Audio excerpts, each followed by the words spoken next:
Donc bonjour, nous allons aujourd'hui parler de la biologie cellulaire du système nerveux central, un organe essentiel dont on va essayer de vous faire comprendre le fonctionnement intégré en vous souhaitant bonne chance puisque c'est cet organe qui assurera votre succès en première année de médecine.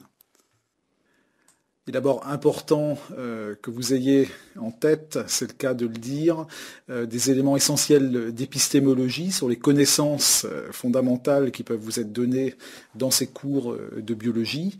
Si j'avais fait ce cours au XIXe siècle, je vous aurais parlé des segmentations, des bosses du crâne comme un reflet du comportement humain. Donc ces connaissances vous paraîtront complètement dépassées et ésotériques. Il faut que vous ayez conscience qu'elles étaient la science, on va dire, officielle au XIXe siècle. Ainsi, il faut être extrêmement prudent dans l'utilisation de toutes les connaissances fondamentales qui peuvent vous être données concernant le fonctionnement du système nerveux central. Faire attention au réductionnisme qui, à partir d'éléments très fondamentaux et moléculaires, pourrait expliquer de façon abusive des éléments de comportement, des éléments de la pensée. Vous verrez qu'on est clairement très loin de ce type d'analyse. Donc il faut rester extrêmement prudent et extrêmement rigoureux et être très conscient de la fragilité de nos connaissances. Donc le cours d'aujourd'hui va d'abord aborder les généralités concernant le système nerveux central, avec des premiers aspects concernant le pourquoi de la biologie cellulaire du système nerveux central, avec les fonctions essentielles qui sont de stocker l'information et de traiter cette information après l'avoir intégrée par les éléments sensoriels. Le but de ces fonctions de base est de pouvoir répondre de façon adaptée aux éléments de l'environnement. Ces fonctions qui peuvent être extrêmement élaborées, puisqu'elles renvoient à la notion de pensée, à la notion de mémoire, reposent sur une organisation spécifique, anatomique et cytologique, dont les éléments essentiels sont l'organisation anatomique séparant le système nerveux central du système nerveux périphérique, et c'est ce qui nous intéresse dans ce cours, une organisation cytologique et moléculaire avec des cellules organisées en réseau et qui communiquent de façon chimique à l'aide des neuromédiateurs et aussi par une caractéristique essentielle de la cellule neuronale qui est son excitabilité, sa capacité à se dépolariser de façon importante. Donc il est d'abord important de rappeler l'anatomie du système nerveux, puisque vous n'aurez pas cette année d'éléments d'anatomie de cet organe. Donc le système nerveux doit être différencié dans le système nerveux périphérique, qui comprend les nerfs et les muscles, qui sont donc les éléments qui permettent de percevoir, d'assurer une motricité et de donner des ordres moteurs ou sensoriels aux organes. Et à côté du système nerveux périphérique, et c'est ce que nous verrons aujourd'hui, est le système nerveux central avec le cerveau et la moelle épinière. Les éléments cellulaires qui constituent le système nerveux central sont les neurones, les astrocytes, les oligodendrocytes, les vaisseaux, la microglie, les macrophages et les lymphocytes. Donc vous voyez déjà dans le système nerveux central des éléments d'origine neuroectodermique, que sont les neurones, les astrocytes et les oligodendrocytes. Et en plus de ces éléments spécifiques du système nerveux central, des éléments qui existent dans tous les organes, mais qui sont aussi extrêmement importants, car le cerveau a besoin d'une vascularisation à travers donc, les cellules endothéliales, car le cerveau est un organe où vous verrez qu'il existe une réaction immunitaire à travers donc, les lymphocytes et les cellules microgliales. À côté du système nerveux central, le système nerveux périphérique, avec des neurones périphériques, des cellules qui entourent ces neurones que sont les cellules de Schwann et les cellules musculaires. Nous ne verrons pas ces éléments en détail dans ce cours. Alors si on revient en détail sur les constituants cellulaires du système nerveux central, les neurones, les cellules gliales, et dans les cellules gliales, il faut différencier deux éléments qui ont des fonctions totalement différentes, les astrocytes et les oligodendrocytes. Des éléments du système immunitaire, on verra en détail que contrairement à ce qui a pu être dit pendant longtemps, il n'existe pas de privilège immunitaire du système nerveux central, et les vaisseaux avec un élément extrêmement spécifique qui est l'existence d'une barrière hémato-encéphalique. Nous détaillerons cette fonction. Alors voici quelques illustrations de ce qui a pu être appelé la neuroglie. Donc la neuroglie, c'est un élément sur lequel nous discuterons et sur lequel il faut être extrêmement prudent. Comprenez à l'époque les astrocytes, vous voyez ici cette petite cellule étoilée, les oligodendrocytes, cellules donc au milieu avec un gros noyau, et la microglie. Donc à l'époque, et c'est intéressant de voir l'évolution des conceptions des constituants du système nerveux central, on considérait que les astrocytes, les oligodendrocytes et les cellules microgliales étaient des constituants neuroectodermiques du système nerveux central. On reviendra sur la remise en cause de cette notion à travers des expériences simples et qui sont extrêmement importantes à connaître.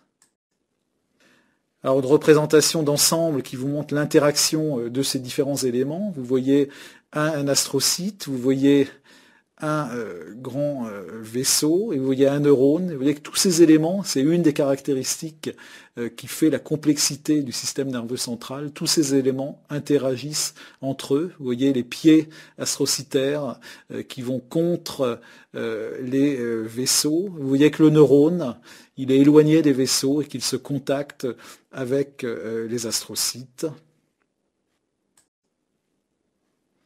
Et ce qui assure l'homogénéité de cet ensemble, ce sont les molécules d'adhérence qui permettent donc une adhésion intercellulaire, et elle est extrêmement importante au niveau du système nerveux central pour assurer l'interaction équilibrée d'éléments cellulaires totalement différents, neurones, oligodendrocytes, interaction des oligodendrocytes entre eux. Vous verrez ces éléments plus en détail dans le cours de Laurent Pelletier. Mais il faut citer la MBP, myéline basique protéine, et la MAG, myéline associated glycoprotéine, donc glycoprotéine associée à la myéline. Donc ces molécules d'adhésion en fait s'expriment à la surface des différentes cellules et leur interaction permet d'entraîner un effet colle qui permet de réunir les cellules entre elles. Vous voyez ici des illustrations de la définition morphologique issue des colorations histologiques telles qu'on a pu les réaliser dans le système nerveux central. Et vous voyez un grand polymorphisme des constituants avec les oligodendrocytes, de la substance blanche ou de la substance grise au contact des neurones. Ce polymorphisme est encore plus grand pour les astrocytes qui peuvent être protoplasmiques ou fibreux, un prolongement extrêmement important. Donc les cellules gliales, et en particulier les astrocytes, vont jouer un rôle de support mécanique et métabolique des réseaux neuronaux. Ils vont participer à la barrière hémato-encéphalique et assurer, réguler les échanges métaboliques au sein du tissu nerveux. Donc ces fonctions sont essentielles. On verra dans un cours ultérieur sur l'astrocyte que la vision très simpliste de l'astrocyte s'est beaucoup modifiée et qu'on considère maintenant l'astrocyte à l'égal du neurone et pas seulement comme une cellule de soutien. Vous voyez encore une fois des colorations de Golgi qui montrent les astrocytes protoplasmiques et fibreux. Vous voyez enfin une notion très importante qui est celle de l'existence de réseaux astrocytaires qui permet la communication des astrocytes entre eux et en particulier pour les messagers, les seconds messagers comme l'IP3. Là encore, nous reverrons ces notions en détail. Enfin, et vous le voyez illustré sur cette diapositive, l'astrocyte est intriquement lié à la physiologie neuronale et il joue un rôle extrêmement important dans le métabolisme des neuromédiateurs que nous verrons en détail dans le cours sur l'astrocyte. Alors, les oligodendrocytes sont les deuxièmes cellules gliales. Les oligodendrocytes sont présents au niveau des gaines qui entourent les nerfs au niveau du système nerveux central. Les oligodendrocytes définissent ainsi des gaines de myéline qui sont donc constituées à partir de prolongements extrêmement longs de l'astrocyte qui émet donc des prolongements qui vont entourer les axones des nerfs pour former une sorte de bulbe d'oignon. Donc ce que vous voyez à gauche en microscopie électronique. Et vous voyez ici l'importance des adhésions, donc des probables molécules d'adhésion qui vont permettre à ces gaines de myéline de rester compactes et d'assurer la protection des neurones. Il existe des maladies où des anticorps contre, par exemple, la MAG sont présentes dans le sérum des patients et peuvent aussi être présents au niveau du système nerveux central. Ces anticorps vont neutraliser les molécules d'adhésion, entraîner une disjonction des gaines de myéline et un dysfonctionnement des communications axonales et donc vont pouvoir donner des pathologies extrêmement importantes, extrêmement graves, comme par exemple la sclérose en plaques, qui est une destruction inflammatoire des oligodendrocytes du système nerveux central. Donc vous voyez ici une coupe longitudinale d'un axone entouré des gaines de myéline et vous voyez que les oligodendrocytes se réunissent au niveau schématisé ici en A1 qui correspond au nœud de Ranvier. C'est ce que vous voyez ici schématisé. Donc vous voyez l'astrocyte avec son noyau en 1 qui émet ses prolongements en 2 et au niveau de 4, vous voyez ces nœuds de Ranvier. Donc vous voyez encore une fois l'importance des molécules d'adhésion. Et sur cette diapositive, vous pouvez voir un des rôles importants de l'oligodendrocyte qui est de participer à l'influx, à la régulation de la vitesse de l'influx nerveux par un mécanisme dissaltatoire que vous avez dû voir en biophysique. Alors il est important de rappeler les méthodes expérimentales d'études que nous allons pouvoir utiliser pour disséquer les mécanismes moléculaires et cellulaires dans le système nerveux central. D'abord des mécanismes in vitro, c'est-à-dire des mécanismes qui vont faire intervenir de la culture cellulaire ou des réactions biochimiques en dehors des organismes vivants. Bien sûr, des expériences de culture spécifiques des différents éléments cellulaires du système nerveux central, avec chaque fois des milieux de culture qui vont favoriser la poussée des astrocytes, des oligodendrocytes. Les neurones sont extrêmement difficiles à mettre en culture, parce que les neurones adultes sont des cellules post-mitotiques qui ne se cultivent pas. On va donc, pour pouvoir étudier in vitro la fonction neuronale, utiliser soit des neurones embryonnaires, donc qui proviennent d'embryons dissociés puis mis en culture, soit, et c'est la deuxième alternative, des cellules tumorales, des cellules neuronales tumorales, comme les neuroblastomes, qui sont immortalisées du fait de ce caractère tumoral et qui peuvent donc être utilisées de façon continue en culture cellulaire. Un des éléments importants de ces méthodes d'études cellulaires est de pouvoir étudier les mécanismes de l'électrophysiologie, les bases moléculaires de la neurotransmission et de l'excitabilité neuronale.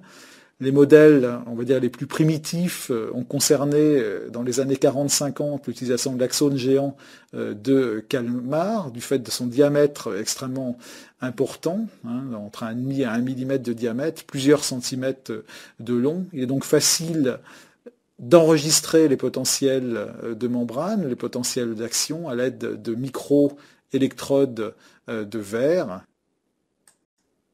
comme vous le voyez sur ce schéma. Donc vous voyez qu'on peut très facilement introduire des électrodes au niveau de l'axoplasme, donc enregistrer des différences de potentiel, comme vous le voyez sur le schéma à la partie inférieure de cette diapositive.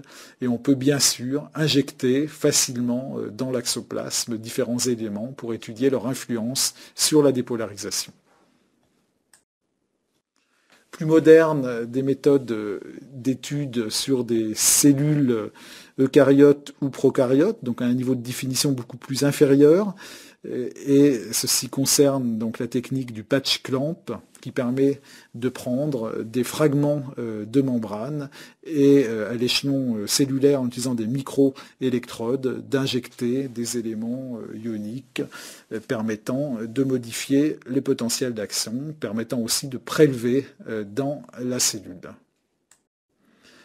Donc différentes techniques de patch clamp ont été décrites qui permettent d'étudier directement la cellule, d'étudier des fragments de cellules, par exemple.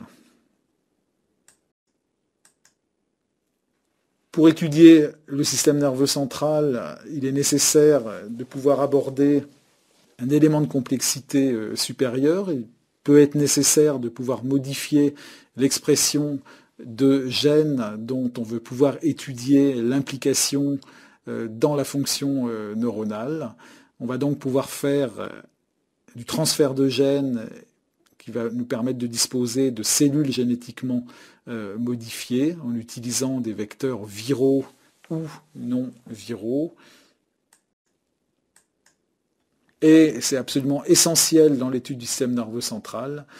On s'est vite rendu compte qu'il était nécessaire pour être relevant de disposer d'une méthode in vivo qui permette, elle, vraiment d'étudier la fonctionnalité du système nerveux central à travers, par exemple, des analyses comportementales chez l'animal. Donc il va s'agir d'abord de disposer de modèles de maladies neurologiques. Donc ces modèles peuvent se faire par exemple par les greffes de cellules tumorales dans le système nerveux central pour par exemple mimer les tumeurs cérébrales. Ces modèles peuvent se faire par la réalisation de lésions neuronales qui vont mimer des maladies neurologiques, et on le verra dans le reste de ce cours. Ces modèles peuvent se faire aussi par transfert de gènes, en particulier avec des gènes anormaux qui correspondent à des maladies neurologiques spécifiques. On peut aussi utiliser les modèles de souris knockout, souris invalidées pour un gène spécifique, qui va nous permettre d'étudier l'impact sur la fonction du système nerveux central de ce gène. Donc là encore, il faut être extrêmement prudent dans les conclusions qui peuvent être faites sur les anomalies comportementales observées chez la souris en référence au modèle de maladies humaines. Et un certain nombre d'anomalies, par exemple comportementales, sont souvent utilisées à tort pour parler des maladies psychiatriques chez l'homme. Donc là encore, il faut rester extrêmement prudent. Donc vous avez ici des exemples de ce qui peut être fait en termes de transfert de gènes chez l'animal. Donc la figure en haut à gauche montre autour d'une cavité ventriculaire la transfection en bleu du gène de la bêta-galactosidase. Donc la bêta-galactosidase est une enzyme qui, en présence de son substrat, va donner une coloration bleue. Elle a été beaucoup utilisée pour localiser le transfert de gènes dans le cerveau et typer les types cellulaires qui expriment ces gènes. C'est aussi un gène contrôle qui est souvent utilisé dans les approches expérimentales, car je vous rappelle qu'il est indispensable dans une approche expérimentale de disposer de contrôle, car on peut modifier le comportement cellulaire simplement parce qu'on transfecte des gènes dans des cellules indépendamment de la fonction de ce gène. Donc vous voyez qu'il est nécessaire dans le cerveau, du fait des polymorphismes cellulaires, de bien caractériser les cellules qui expriment le gène. Donc vous voyez en bas, sur les 3 diapositives, avec des couleurs vertes et rouges, vous voyez donc un immunomarquage. Donc on a fait une transfection de la protéine GFP, donc Green Fluorescent Protein, protéine fluorescente verte. Donc vous voyez, cette protéine est détectée ici dans 3 cellules. On est incapable sur cette image de savoir si la protéine s'exprime dans des neurones ou dans des astrocytes ou dans des oligodendrocytes. Donc pour le savoir, il va falloir faire des doubles marquages et de la microscopie confocale qui permet de faire des couches extrêmement minces pour savoir si les immunomarquages se superposent. Donc vous en avez un exemple ici. On a fait un immunomarquage contre un marqueur des cellules astrocytaires, la GFAP. Donc vous voyez donc les cellules astrocytaires marquées en rouge. Et quand on fait la superposition des 2 marquages, le vert plus le rouge, vous pouvez voir, par exemple, la cellule en haut sur la figure 5G, elle est à la fois verte et rouge, ce qui donne une coloration orange. On peut donc dire que l'expression du gène codant pour la protéine verte se réalise dans une protéine astrocytaire. On pourrait faire le même type d'expérience avec des marqueurs neuronaux, comme des anticorps dirigés contre les neurofilaments, ou avec des marqueurs oligodendrocytaires, en utilisant par exemple des anticorps dirigés contre les galactocérébrosides. Donc dans ces modèles réalisés chez l'animal visant à mimer des maladies neurologiques ou à modifier l'expression de gènes dans le système nerveux pour en comprendre la fonction, il est bien sûr important de faire plus que l'observation histologique des tissus, de faire plus que l'observation moléculaire à travers des immunomarquages ou d'autres expériences de biologie moléculaire. Il est important de comprendre l'impact de ces modifications sur le fonctionnement intégré du système nerveux central en réalisant des expériences d'électrophysiologie qui pourront être donc réalisées directement chez l'animal en implantant des électrodes permettant de mesurer dans le cerveau l'activité électrique, mais aussi de faire des études comportementales chez l'animal, étudiant par exemple les anomalies du mouvement, la fonction mnésique chez l'animal, avec toutes les restrictions qui s'imposent sur l'extrapolation de ces données. Un des progrès de la biologie cellulaire a donc été la capacité de pouvoir intégrer de la biologie moléculaire chez le petit animal et la capacité de pouvoir faire de l'imagerie du petit animal, ce qui est essentiel pour avoir des bons modèles de maladies neurologiques. On peut faire de l'imagerie morphologique chez le petit animal. Vous avez ici des illustrations d'appareils d'imagerie par résonance magnétique nucléaire développés pour le petit animal. Et vous voyez sur les images de droite des IRM du cerveau de souris, dont vous voyez que la résolution est bien moins bonne que celle observée au niveau du cerveau humain en bas à gauche, parce que le cerveau de souris est beaucoup plus petit. Donc on peut aussi faire de l'imagerie fonctionnelle chez l'homme comme chez l'animal, en utilisant de l'ARMN fonctionnel, donc qui localise en même temps qu'une tâche spécifique est réalisée, donc qui va localiser des modifications de vascularisation cérébrale. On va donc regarder par exemple les modifications observées contemporaines d'une tâche motrice, et on va voir que s'allume une hyperactivité au niveau du cortex moteur, Ce type d'expérience peut être fait pour des fonctions beaucoup plus complexes, comme par exemple la reconnaissance visuelle. On peut utiliser la tomographie par émission de positrons en utilisant des molécules marquées qui vont, par exemple, avoir une spécificité pour des récepteurs de neuromédiateurs dont on va regarder les modifications d'expression dans des maladies neurologiques. C'est donc des possibilités d'imagerie moléculaire in vivo chez l'animal et chez l'homme qui sont maintenant complètement réalisables. Imagerie des récepteurs pour les neuromédiateurs, imagerie de la synthèse des neuromédiateurs. On verra dans le reste de ce cours que ceci est extrêmement important pour intégrer les éléments moléculaires dans la complexité du fonctionnement du système nerveux central. On peut aussi réaliser de l'imagerie fluorescente. Alors vous en voyez un exemple ici. Vous voyez les cellules qui ont été marquées par des molécules fluorescentes in vitro, donc dans les boîtes de culture. Elles sont injectées chez l'animal. Vous voyez qu'ici on détecte une cellule tumorale injectée dans la peau qui va croître de façon progressive. Un exemple d'imagerie moléculaire chez le petit animal. Donc, le but de cette expérience était de disposer d'un animal lésé au niveau du striatum avec une neurotoxine qui est l'acide iboténique.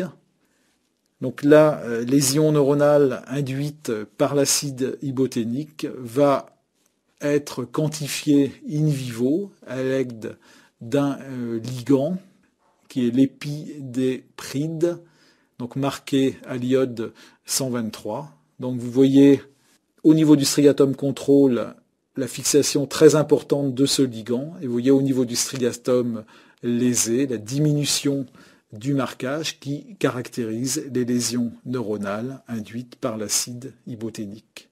Donc vous voyez qu'on peut léser de façon spécifique des neurones dans le striatum et qu'on peut faire une image chez l'animal sans le tuer, sans faire de coupe histologique, qui va caractériser de façon spécifique les cellules neuronales lésées chez l'animal vivant. Donc une notion extrêmement importante dans le système nerveux central est celle de barrière hémato-encéphalique. Donc c'est un terme consacré, un peu ancien, dont on va voir qu'il est beaucoup moins rigide que ce que peut signifier la notion de barrière, avec quelque chose qui isole complètement. La barrière hémato-encéphalique est là pour protéger le système nerveux central, mais ce n'est pas une barrière, on va le voir en détail, il s'agit plus d'un mécanisme de régulation homéostasique, avec une particularité, c'est celle qui historiquement a fait parler de barrière hémato-encéphalique, c'est que les vaisseaux, les capillaires dans le système nerveux central sont des capillaires qui ne sont pas fenestrés, mais qui présentent des jonctions serrées.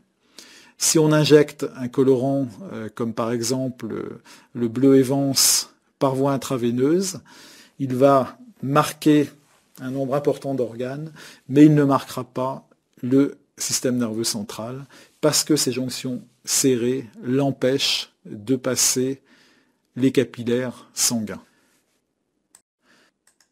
Alors la barrière hémato-encéphalique fait intervenir différents éléments cellulaires. Le premier, c'est le neurone.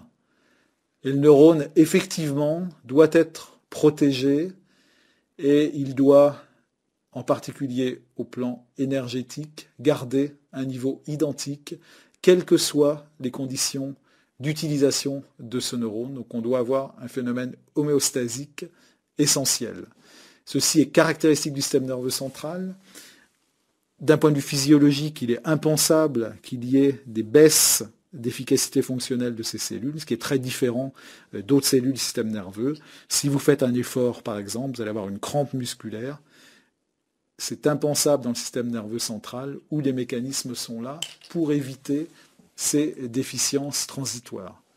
Alors, qu'est-ce qui permet cette protection et cette héméostasie du neurone?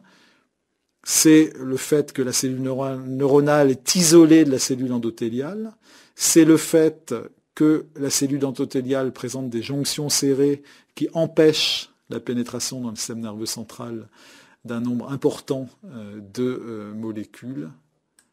L'intermédiaire entre cette cellule endothéliale, qui est la fenêtre du système nerveux central sur l'extérieur, et le neurone, comme un des éléments fondamentaux du système nerveux central, c'est l'astrocyte. Donc entre le neurone et la cellule endothéliale, l'astrocyte qui va médier, réguler les échanges en fonction des signaux venant en particulier de la périphérie.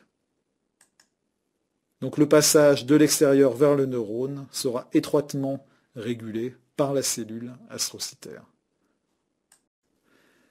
Alors la notion de barrière hémato-encéphalique et l'évolution vers une notion beaucoup plus subtile, faisant intervenir plus qu'une barrière des échanges régulés, a un certain nombre d'avantages et de désavantages qui sont importants de connaître, en particulier pour leur impact médical dans le soin des patients. Donc le premier avantage dont on a déjà parlé, c'est la protection contre les toxiques présents dans l'environnement, protection contre un certain nombre de facteurs infectieux, protection contre un certain nombre de drogues qui pourraient être neurotoxiques. Les désavantages, c'est en particulier qu'un certain nombre de médicaments dirigés contre les infections ou des chimiothérapies vont mal pénétrer au sein du système nerveux central.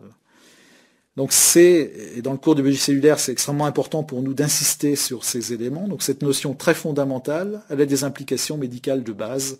Donc par exemple, quand vous voyez un patient chez qui vous suspectez une méningite, si vous ne donnez pas un antibiotique qui passe la barrière hémato-encéphalique, ou si vous ne connaissez pas les antibiotiques qui passent donc dans le système nerveux central, vous allez traiter votre patient avec un antibiotique qui n'atteindra pas sa cible, et le patient va développer une infection qui risque d'être létale. Donc vous aurez fait une faute médicale gravissime. De la même façon, dans certaines affections comme les leucémies, qui ont un risque important de localisation de cellules tumorales au sein du système nerveux central, on va réaliser une prévention d'une localisation cérébrale en injectant directement au niveau du liquide céphalorachidien, donc des cavités présentes au sein du système nerveux central, la chimiothérapie, ce qui va permettre d'avoir des concentrations intracérébrales de chimiothérapie qui ne seraient pas possibles par une administration intraveineuse. Donc, après la barrière hémato-encéphalique, un autre élément, on va dire non neuroectodermique, est important à connaître, et c'est la microglie. Donc la microglie, si vous vous rappelez une des premières diapositives que je viens de vous montrer, elle était originellement incluse dans la neuroglie. C'est-à-dire qu'on considérait que ces petites cellules étaient des cellules d'origine neuroectodermique et on les différenciait de la macroglie. Alors il y a eu une discussion extrêmement importante historiquement sur l'origine de cette cellule, avec des tenants d'une origine neuroectodermique et des tenants d'une origine médulaire qui faisaient de la microglie des cellules macrophagiques venant donc de la moelle hématopoïétique qui, pendant le développement et à l'âge adulte, se localisaient au sein du système nerveux central. Donc là, des expériences très importantes ont été faites pour comprendre l'origine de ces cellules. Expérience simple. On a pris la moelle de souris, on a injecté les cellules de la moelle de souris avec des produits radioactifs, on a réinjecté la moelle chez la souris, on a attendu quelques semaines, ensuite on a regardé le cerveau de ces souris, on a regardé s'il y avait dans ces cerveaux, des cellules radioactives qui auraient le phénotype de cellules microgliales. Donc la stratégie était de montrer que s'il y avait des cellules de la moelle qui passaient dans le cerveau, elles allaient être radioactives. Donc, ce qu'on a observé, c'est qu'effectivement, la plupart des cellules microgliales présentes dans le cerveau étaient marquées de façon radioactive, ce qui voulait dire que les cellules microgliales étaient des cellules d'origine hématopoïétique et n'étaient absolument pas des cellules d'origine neuroectodermique. Donc on considère maintenant que les cellules microgliales ne font pas partie de la neuroglie. On a pu aussi montrer qu'en présence d'une lésion cérébrale, on déclenchait un afflux extrêmement important de cellules microgliales. Donc ces cellules sont extrêmement importantes car elles réalisent la plupart des fonctions immunitaires dans le cerveau et elles montrent que le privilège immunitaire du système nerveux central, qui a longtemps été proposé, est un faux privilège. Il y a des réactions immunitaires dans le cerveau, il y a des immunoglobulines dans le cerveau, il y a des lymphocytes dans le cerveau et des cellules microgliales. Alors nous arrivons maintenant aux cellules qui nous intéressent le plus aujourd'hui, qui sont les cellules neuronales. Donc les cellules neuronales ont longtemps été considérées comme les cellules nobles du système nerveux central, réalisant l'essentiel des fonctions cérébrales. Donc ces cellules sont particulières car elles sont excitables, elles ont des propriétés électriques. Alors, il faut quand même savoir que toutes les cellules sont dépolarisables, mais les neurones expriment un niveau de différenciation préférentiel pour cette fonction d'excitabilité cellulaire. Les neurones sont des cellules spécialisées. Il existe des centaines de types de neurones. Et chose extrêmement importante, les neurones interagissent en réseau, reliés entre eux. Et ces réseaux communiquent par l'intermédiaire de communications intercellulaires via les neurotransmetteurs. Donc la structure des neurones comprend donc un corps cellulaire, comme toutes les cellules, un premier élément spécifique qui est l'existence de dendrites qui partent de ce corps cellulaire, un axone entouré, vous le voyez schématisé ici, de gaines de myéline réalisées donc par les oligodendrocytes, comme nous l'avons vu précédemment, et à la partie terminale, donc des terminaisons axonales. Il existe au plan morphologique une énorme diversité neuronale que vous voyez illustrée ici. Des neurones peuvent avoir énormément de prolongements. Les neurones peuvent être des très très grandes cellules, comme par exemple les motoneurones pyramidaux au niveau de la moelle, ou au contraire de toutes petites cellules comme les interneurones.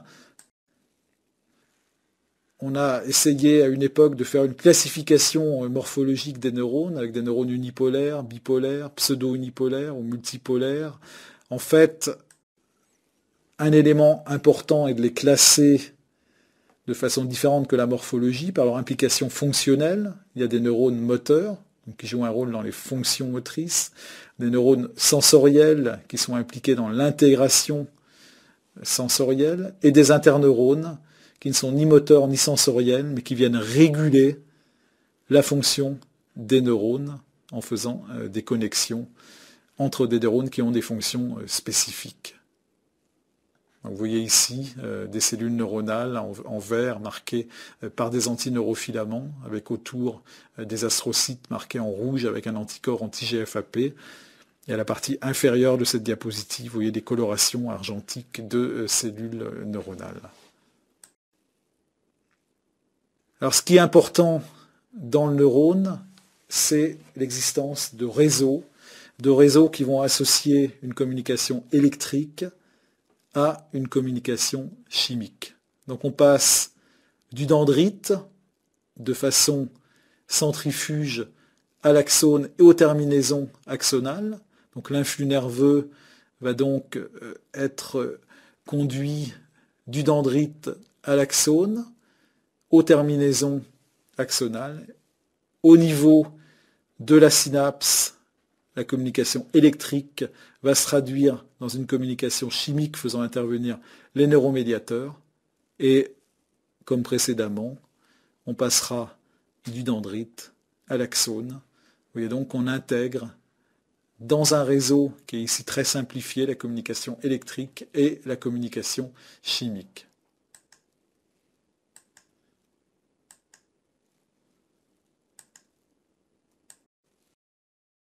Donc les cellules neuronales sont électriquement isolées. La transmission chimique entre les cellules se fait au niveau de sites spécifiques que sont les synapses, et les médiateurs de cette communication chimique sont les neuromédiateurs. Donc vous avez ici une visualisation en bas d'une terminaison axonale avec la synapse. Donc vous voyez des vésicules synaptiques qui sont des vésicules qui contiennent les neuromédiateurs. Vous voyez qu'il y a beaucoup de mitochondries car il y a une importante activité métabolique.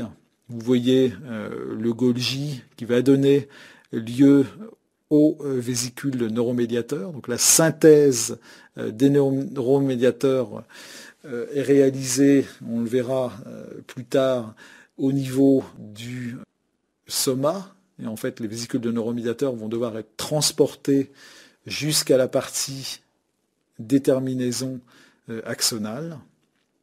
Et vous voyez ici l'illustration de la partie post-synaptique avec la fente synaptique.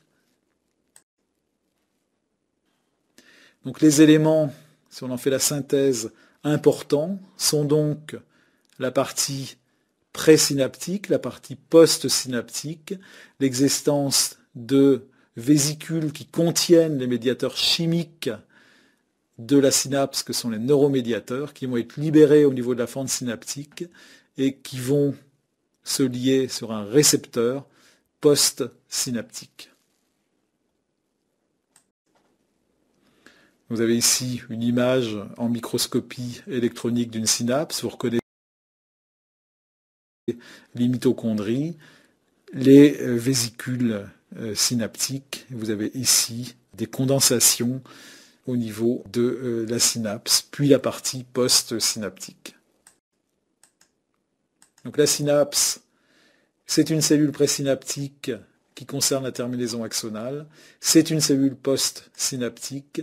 C'est un influx nerveux qui arrive à la terminaison axonale. Cet influx nerveux va se traduire par la libération de vésicules de neuromédiateurs relargués au niveau de la fente synaptique, ce qui va médier à nouveau un influx nerveux. Donc l'influx nerveux initié par la libération d'un neuromédiateur, il a son origine dans l'activation d'un récepteur qui passe d'un état de repos à un état activé par la liaison du neuromédiateur issu des vésicules de la région présynaptique.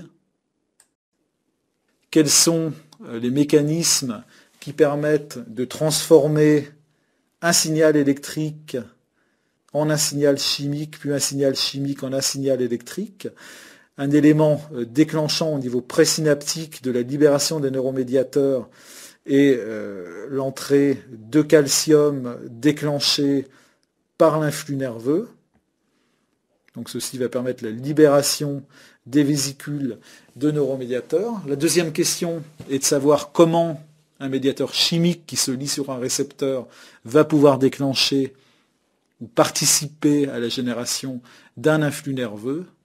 Donc la réponse est par sa fixation à un récepteur canal qui va permettre l'entrée de molécules ioniques chargées, comme vous le voyez illustré ici. Le neurotransmetteur, en se liant sur le récepteur, va permettre l'entrée de Na, ce qui va modifier la polarisation membranaire. Les neurotransmetteurs sont donc les médiateurs chimiques de l'influx nerveux au niveau de la synapse. Ils assurent une modification de la polarisation membranaire post-synaptique par l'intermédiaire d'un canal ionique contrôlé par un neurotransmetteur. De nombreux neurotransmetteurs ont été décrits comme l'acétylcholine, la dopamine, le GABA, le glutamate ou la sérotonine. La communication synaptique et la neurotransmission est quelque chose qui doit être régulé de façon extrêmement fine. Les mécanismes de régulation qui ont été mis en place comprennent la dégradation par des enzymes et le recaptage par les cellules présynaptiques, mais aussi par les cellules gliales, dont je vous ai montré au début de ce cours qu'elles étaient extrêmement importantes dans l'environnement synaptique. Donc, pour résumer, la communication synaptique va permettre de modifier la composition ionique du milieu extracellulaire et du milieu intracellulaire. Donc, je vous rappelle la composition extracellulaire Na+, Cl-, intracellulaire K+, avec les protéines chargées négativement, l'entrée via ces canaux des molécules extracellulaires va entraîner une dépolarisation et un potentiel membranaire qui sera enregistré. Ceci renvoie à toutes les expériences de patch clamp que nous avons pu évoquer au début de ce cours.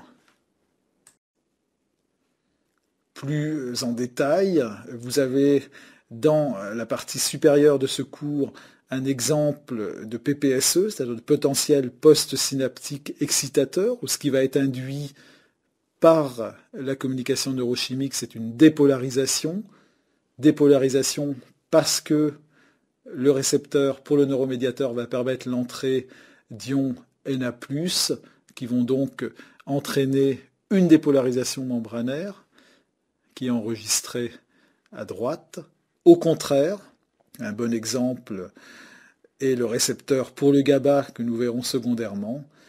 D'autres neuromédiateurs vont permettre l'entrée, par exemple, d'ions Cl-, qui vont, eux, entraîner une hyperpolarisation, donc un PPSI, un potentiel post-synaptique inhibiteur. Donc vous voyez qu'à travers cette communication neurochimique, à la fois des impacts de dépolarisation ou d'hyperpolarisation vont pouvoir être médiés. Ceci permet de distinguer des synapses activatrices, comme l'acétylcholine, comme le glutamate, comme la sérotonine, qui vont permettre l'ouverture de canaux cationiques. Comme on vient de voir, l'entrée du Na intracellulaire va entraîner une dépolarisation membranaire. À côté de ces synapses activatrices, des synapses inhibitrices, comme le GABA, c'est vraiment la synapse paradigmatique pour représenter les synapses inhibitrices, ou la glycine, qui, elles, comme on vient de voir, permettent l'ouverture de canaux Cl-, ce qui va maintenir la polarisation post-synaptique. Donc, à côté des neuromédiateurs que nous venons de voir, existe un autre mécanisme de neurotransmission qui fait intervenir les neuropeptides. À la différence de la neurotransmission, les neuropeptides impliquent un mécanisme plus lent, donc une communication qui dure plus longtemps, qui est plus prolongée, et donc on parle de neuromodulation au lieu de parler de neurotransmission. On citera les systèmes à méthancéphaline, à vasopressine ou à substance P. Donc on voit ici schématisé donc une partie présynaptique en bleu foncé, post-synaptique en bleu clair. Première différence pour les neuropeptides, ils sont dans des vésicules larges.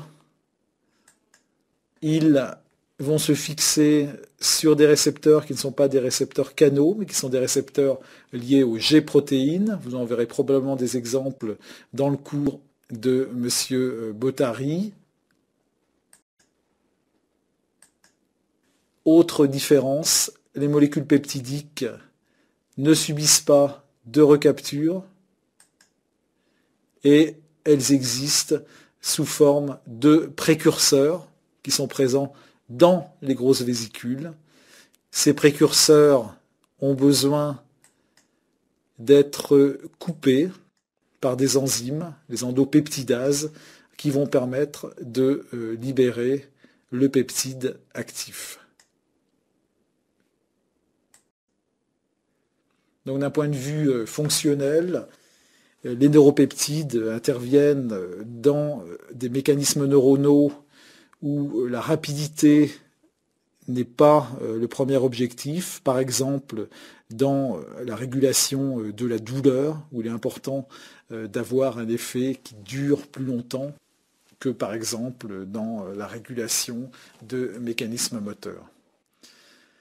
Donc, à côté de ces bases fondamentales de la neurotransmission, nous allons voir des exemples de systèmes de neurotransmission, à la fois au plan fondamental, mais aussi au plan des implications médicales. Alors le GABA est un système donc, de synapses inhibitrices extrêmement important. Donc le GABA est issu de l'aspartate et une enzyme extrêmement importante dans son métabolisme est la GAD, qui permet donc de transformer le glutamate en GABA, comme tous les neuromédiateurs. Donc des vésicules de GABA sont libérées sous l'effet d'un potentiel d'action qui a généré l'entrée de calcium.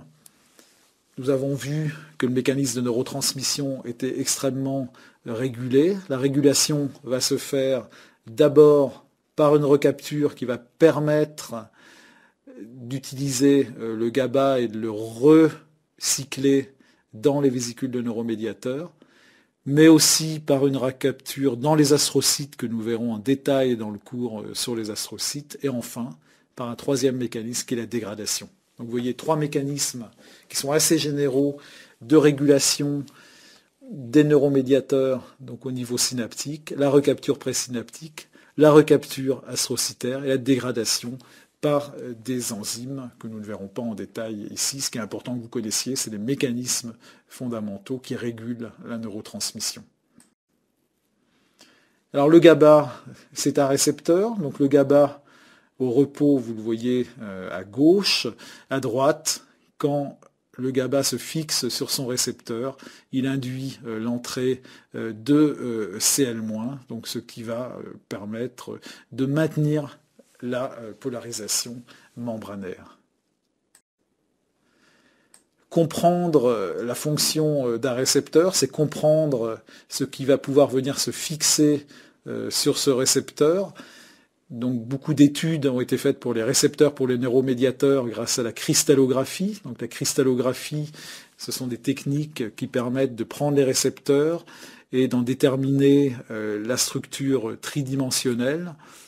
À partir de la structure tridimensionnelle, on peut prévoir des zones qui vont venir lier des agonistes spécifiques. Donc le récepteur GABA est une glycoprotéine transmembranaire formée de 4 sous-unités, alpha, bêta, gamma et delta. On a pu définir des agonistes comme le mucimol, qui sont des activateurs du récepteur, ou comme la bicuculine, et des antagonistes comme la picrotoxine. Donc l'utilisation de ces agonistes et de ces antagonistes est extrêmement intéressante, en particulier quand on la réalise chez l'animal. On a pu montrer que l'utilisation d'antagonistes du récepteur GABA entraînait par exemple des crises d'épilepsie chez l'animal, ce qui suggérait que les récepteurs GABA jouaient un rôle dans la régulation de l'excitabilité neuronale et qui suggérait aussi qu'on pouvait utiliser l'activation du récepteur GABA comme un médicament pour réguler l'hyperexcitabilité neuronale, c'est-à-dire la dépolarisation incontrôlée des neurones qui est décrite donc chez les patients atteints de crise d'épilepsie. Donc c'est le deuxième intérêt de comprendre la structure tridimensionnelle d'un récepteur, qui est de pouvoir inventer des ligands qui vont venir se lier sur ce récepteur qui vont venir modifier sa conformation, l'activer ou au contraire l'inhiber à visée thérapeutique. On peut aussi, par le biais de sa structure tridimensionnelle, comprendre pourquoi certaines molécules ont des effets secondaires à travers leur liaison au récepteur. Donc vous voyez qu'en faisant ce type d'études, on a pu voir que sur le récepteur aux benzodiazépines se liait un certain nombre de drogues qu'on utilisait pour traiter l'épilepsie humaine, comme les barbituriques, comme les benzodiazépines. On a pu voir que l'alcool se liait à ce récepteur, expliquant les effets favorisant de l'alcool sur les crises d'épilepsie. Donc, vous voyez des exemples qui montrent que ces études très fondamentales de cristallographie, elles ont des implications médicales importantes pour mettre en évidence de nouveaux médicaments. On a pu créer des ligands synthétiques, montrer que ces ligands activaient le récepteur in vitro et tester ces ligands artificiels chez l'animal dans des modèles de crise d'épilepsie chez l'animal pour voir s'ils pouvaient être utilisés comme médicaments. Donc cette recherche a été extrêmement productive, en particulier dans le domaine de l'épilepsie. Alors un deuxième système extrêmement important, ce sont les neurones dopaminergiques. Donc ce système dopaminergique concerne un neuromédiateur qui est la dopamine. La dopamine est issue du métabolisme de la tyrosine, transformée en L-dopa par la tyrosine hydroxylase, elle-même transformée en dopamine par la dopa décarboxylase. Donc le neurone dopaminergique intègre ce métabolisme, ce qui va permettre la production de dopamine au niveau des vésicules présynaptiques. Comme on l'a vu précédemment, l'influx nerveux via le calcium va permettre la libération de la dopamine. Et la dopamine va venir se lier sur le récepteur post-synaptique. Donc il est hors de question que vous appreniez les différents récepteurs pour tous les neuromédiateurs.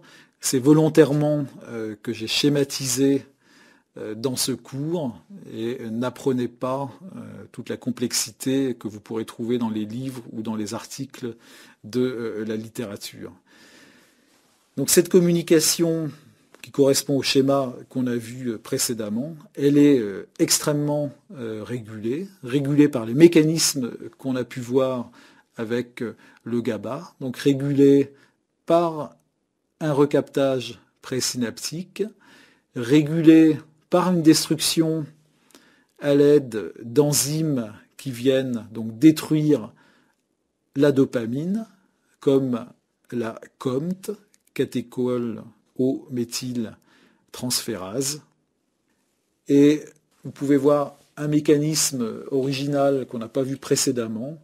Il existe au niveau présynaptique des autorécepteurs pour la dopamine qui permettent de réaliser une fonction de mesure de la concentration de dopamine, ce qui permet d'informer le neurone présynaptique. Il existe aussi, c'est un autre mécanisme que nous n'avons pas vu précédemment, des transporteurs présynaptiques de la dopamine qui vont permettre donc sa recapture. Alors pourquoi les neurones dopaminergiques sont importants? Parce qu'ils sont déficients dans une maladie relativement fréquente, qui est la maladie de Parkinson. Elle a été décrite pour la première fois en 1817. C'est une affection dégénérative, c'est-à-dire une affection où les neurones du système nerveux vont dégénérer, c'est-à-dire mourir. Les neurones qui meurent sont donc les neurones dopaminergiques qui sont situés dans la substance noire. Ces neurones sont extrêmement importants car ils sont des éléments fondamentaux qui participent à la régulation des mouvements. Donc, quand ces neurones dégénèrent, un contrôle anormal de la motricité est observé, qui se traduit chez le patient par une rigidité, par un tremblement et par une lenteur des gestes. Cette maladie est due à une atteinte au début élective du système dopaminergique, donc à la production insuffisante de dopamine. Donc chez ces malades, on a pu identifier que la substance noire que vous voyez à gauche au niveau du mésencéphale d'un individu normal, enfin non atteint de maladie de Parkinson. Donc cette substance noire, ici au niveau du cerveau d'un patient atteint de maladie de Parkinson, vous voyez qu'elle a disparu. Donc ces neurones qu'on peut voir spontanément sous forme d'une coloration noire sont les neurones dopaminergiques et ils dégénèrent, ils meurent chez les patients atteints de maladie de Parkinson.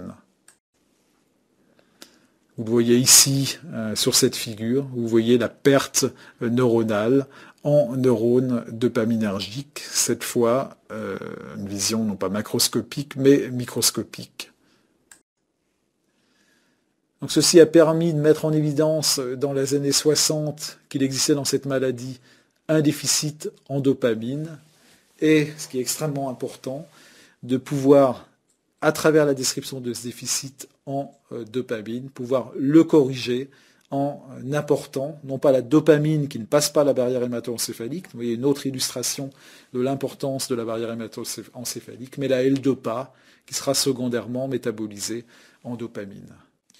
Donc vous voyez, vous avez ici une description assez unique de ce qui caractérise la médecine moderne, la description d'une maladie, la compréhension de cette maladie qui a débuté donc au début du siècle avec l'observation du cerveau des patients, grâce à la connaissance des systèmes neuronaux et des neuromédiateurs, la possibilité de mettre en évidence que cette maladie spécifiquement repérée chez le patient est en rapport avec la mort des cellules dopaminergiques et comment la compréhension moléculaire de cette maladie peut apporter un traitement qui est ici assez unique puisqu'on a pu corriger la maladie en apportant un précurseur du neuromédiateur administré en comprimé chez le patient.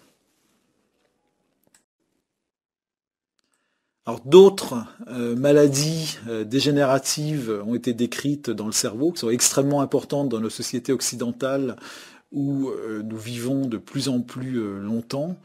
Une de ces maladies est la maladie d'Alzheimer, qui entraîne un trouble de la mémoire de plus en plus important, puis une atteinte globale des fonctions supérieures, se traduisant par une démence. Dans cette maladie, il existe une atteinte au début élective des structures hippocampiques, donc avec une dégénérescence de ces structures profondes au niveau du cerveau qui interviennent dans la mémoire. Ceci a permis de mettre le doigt sur un système neuronal qui intervenait dans la mémoire, et ceci a déclenché des expériences au début assez réductionnistes visant à comprendre à l'échelon cellulaire et moléculaire comment fonctionnait la mémoire. Et c'est ce qu'on va voir dans la suite de ce cours. Alors, dans la maladie d'Alzheimer, on a une dégénérescence des structures hippocampiques, en particulier faisant intervenir un neuromédiateur qui est l'acétylcholine, qu'on repère dans le cerveau des patients par l'intermédiaire de plaques séniles. Alors, la stratégie de substitution par un neuromédiateur a été très peu efficace dans la maladie d'Alzheimer. Cependant, des drogues ont été montrées comme ayant une petite efficacité qui permettent de neutraliser la destruction des neuromédiateurs avec les enzymes qu'on a pu décrire précédemment, donc qui viennent réguler de façon négative la présence de neuromédiateurs au niveau de la synapse. Donc on utilise actuellement dans la maladie d'Alzheimer des médicaments qui permettent de neutraliser les enzymes de destruction de l'acétylcholine et qui ont une petite efficacité clinique sur les fonctions mnésiques au début de la maladie. Alors pour étudier la mémoire, on est descendu à un niveau très réductionniste, ce qui est typique quand on veut comprendre des fonctions élaborées. On a donc étudié des neurones du cortex hippocampique qu'on vient de repérer à travers la maladie d'Alzheimer. Et on a fait des expériences de stimulation des afférences de ces neurones par un choc électrique isolé, dont l'intensité est telle qu'elle induit un potentiel post-synaptique sans qu'apparaisse un potentiel d'action. Donc vous voyez, pour une intensité donnée, l'amplitude du PPSE est constante. On va ainsi pouvoir déterminer une stimulation dont la réponse constitue le PPSE témoin. Et on ne changera pas ces paramètres d'intensité électrique. On va ensuite appliquer une stimulation tétanique, c'est-à-dire stimuler à une fréquence élevée, qui va être de 10 à 100 chocs électriques par seconde, pendant une vingtaine de secondes. Après cette stimulation tétanique, on va réaliser à nouveau une stimulation unique de même intensité que la stimulation témoin de départ.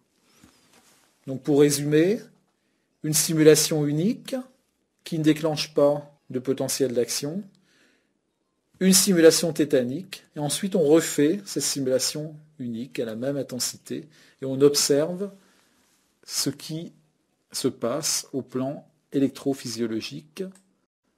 Et là, ce qui est intéressant, c'est que quand cette dernière stimulation a été appliquée rapidement, c'est-à-dire quelques secondes après la stimulation tétanique, elle donne naissance au niveau du neurone postsynaptique à un PPSE dont l'amplitude est bien supérieure à celle du PPSE témoin, environ 2 fois selon les systèmes.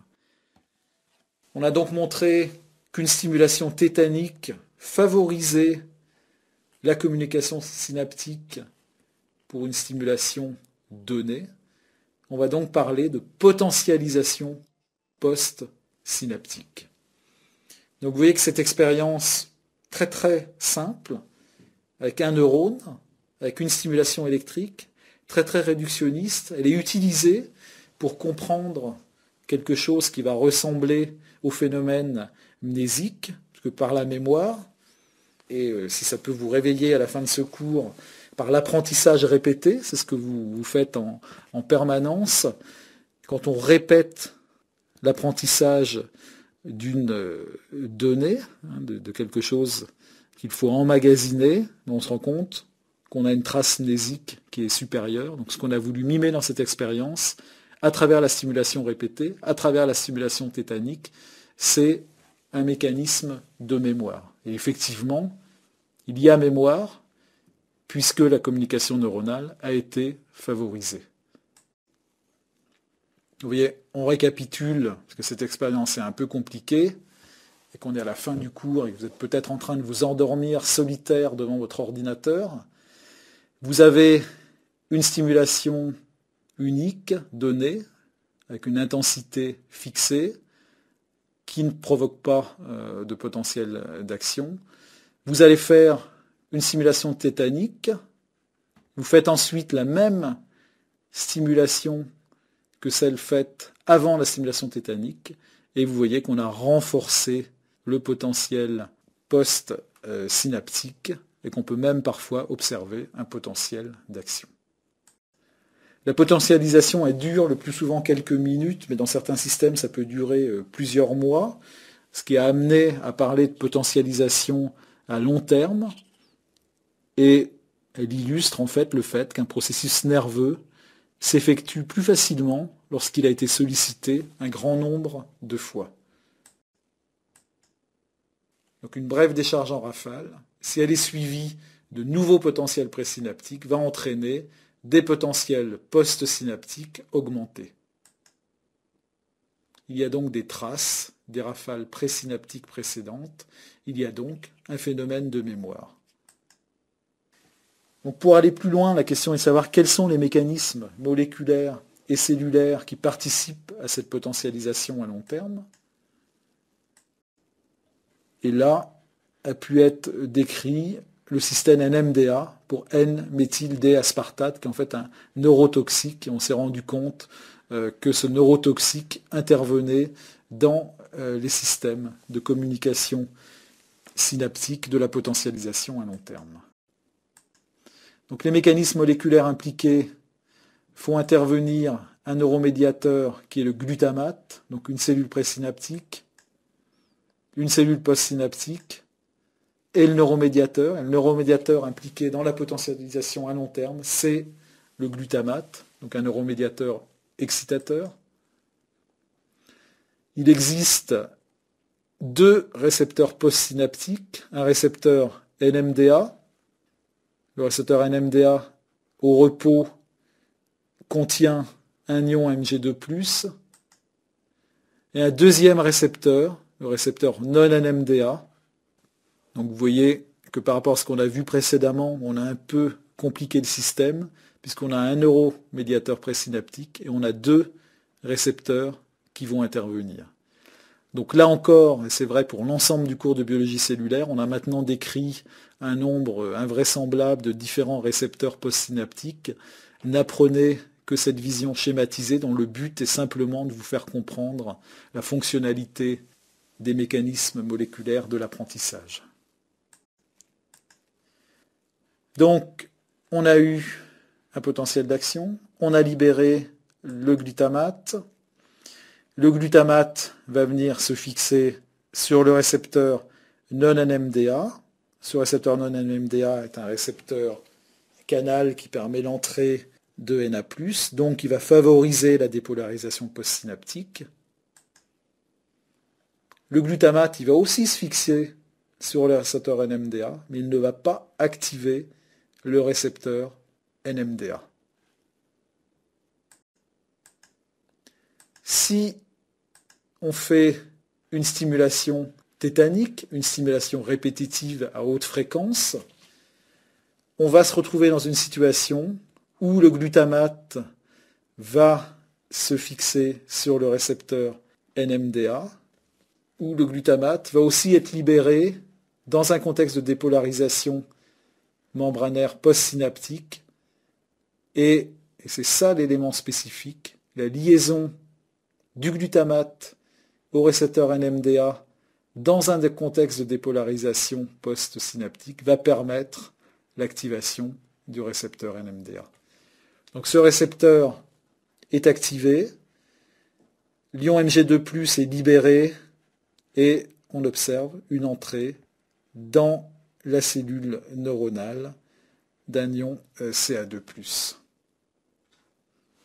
Donc vous voyez que la spécificité au plan moléculaire de la potentiation à long terme, c'est l'existence d'une libération de glutamate dans un contexte de dépolarisation membranaire postsynaptique qui va permettre l'activation du récepteur non-NMDA, mais surtout du récepteur NMDA et l'entrée de calcium dans la cellule.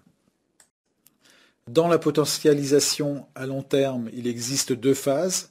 Une phase d'établissement que nous venons de voir, qui fait intervenir donc ces deux récepteurs NMDA et non-NMDA, et une phase de maintien. Cette phase de maintien, elle est la résultante de la modification des voies de transduction intracellulaire au niveau postsynaptique. En effet, l'activation des récepteurs NMDA et non-NMDA va entraîner l'activation via le calcium, dont on a vu qu'il entrait dans la cellule de façon spécifique lors de la potentialisation à long terme. Le calcium va activer la calmoduline, qui va elle-même activer des enzymes qui permettent de modifier la phosphorylation dans la cellule, comme les adénylcyclases ou les calmodulines kinases. Donc ces enzymes modifient la phosphorylation de protéines qui viennent réguler l'expression des gènes au niveau transcriptionnel, qui vont donc modifier à long terme tout le programme génétique de la cellule et qui vont donc expliquer qu'au phénomène aigu d'établissement de la potentialisation à long terme s'ajoute un phénomène beaucoup plus long qui va complètement restructurer au plan moléculaire la synapse et la partie post-synaptique. Donc un autre élément spécifique de la potentialisation à long terme est l'existence d'un impact de la partie post-synaptique sur la partie pré-synaptique par l'intermédiaire d'un rétrocontrôle. Ce rétrocontrôle, ce rétrosignal va donc de façon très étonnante du post-synaptique au présynaptique, donc en contradiction totale avec le sens de la communication neurochimique. Les médiateurs qui ont pu être identifiés dans ce rétrosignal ne sont pas des médiateurs chimiques, mais ce sont des médiateurs gazeux. Il s'agit de gaz comme le monoxyde d'azote, le NO, comme le monoxyde de carbone, le CO. Ils vont mettre en place une signalisation locale, réversible. Donc cette signalisation va permettre une augmentation du contenu en neuromédiateur et elle participe à la facilitation de la communication neurochimique. Donc en résumé, une potentiation se produit chaque fois qu'une cellule présynaptique se décharge quand la membrane postsynaptique est fortement dépolarisée. Il faut retenir le rôle du calcium et du rétrocontrôle.